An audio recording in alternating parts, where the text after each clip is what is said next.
teachings, no, the Jews are supposed to be in Israel, the land of Israel, and they equate Judaism with Zionism.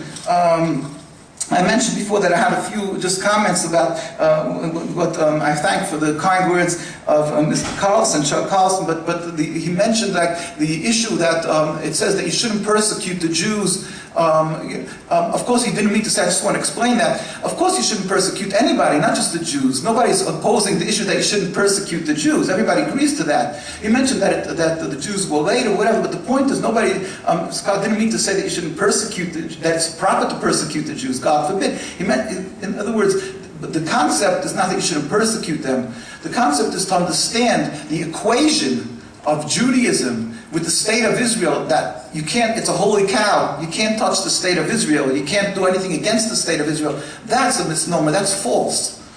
Judaism, the Jewish people, has nothing to do with this material entity called the state of Israel. The state of Israel, but the Zionists said, this is our solution. We'll take over Palestine, we'll have a state of Israel. And it became very popular, we'll have the people backing it. Like I say, the crime is in every facet, Zionism is a breach of Judaism. It uproots, and its goal is to uproot from the heart of the Jew what it means to be a Jew, is connection with God. And so for us, it's a double makbah. For the Jewish people, it's a double tragedy, and even more than a double tragedy. It uproots from the Jewish people what it means for them to be Jewish, and they don't even realize they're being diverted, taken away from God entirely. And of course, in the issue of the Palestinian people, the oppression, the subjugation, the banishment of the Palestinian people, the murder and so forth, the ongoing over 60 years and over 100 years of what's being done to people in Gaza and Palestine, but not only there, what's being done to the Palestinian people around the world because they can't return to the ancestral homes, that they can't, they're in refugee camps in the corners of Iraq that you don't even know about, you never heard the names of. And nobody talks about it. This tragedy, this is all coming from what? From Hamas, from Hezbollah. It's coming from one thing, rooted in one thing, a selfish political movement that came on the scene and that is dictating to the world that this has to exist. And this is the root cause of all the bloodshed and suffering.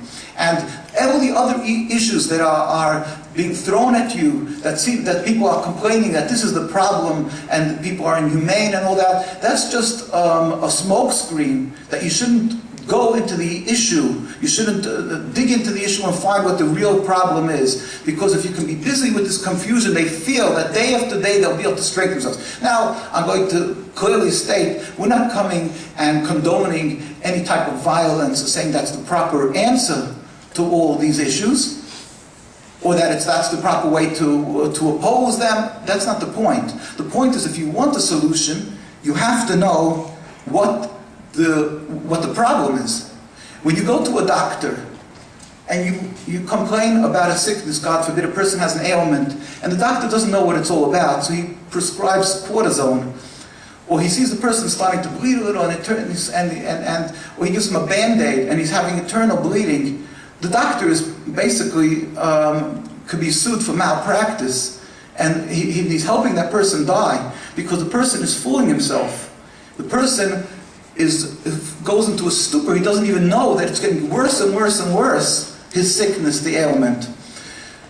By yelling and condemning and vilifying this group and that group, Hamas, Hezbollah, people of Gaza, and all that, what are we doing? We have a problem.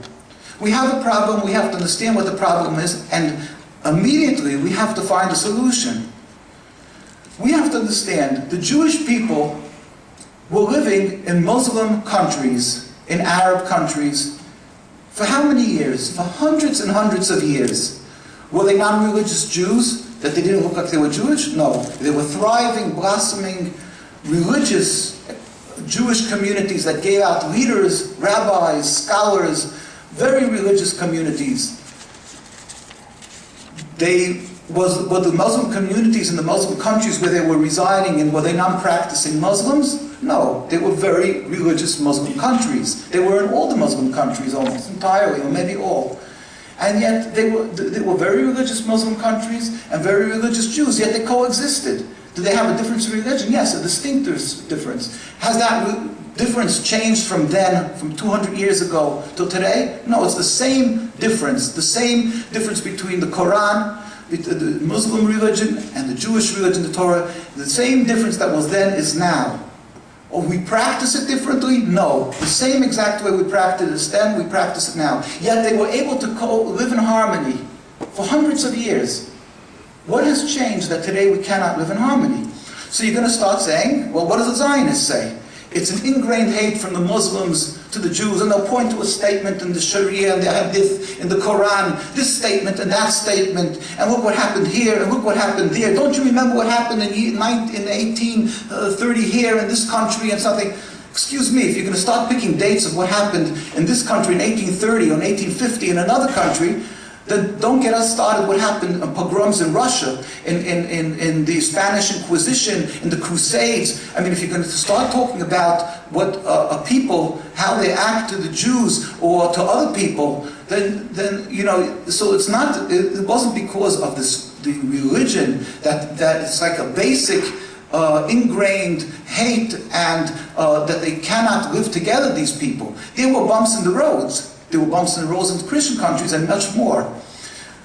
It wasn't a religious problem.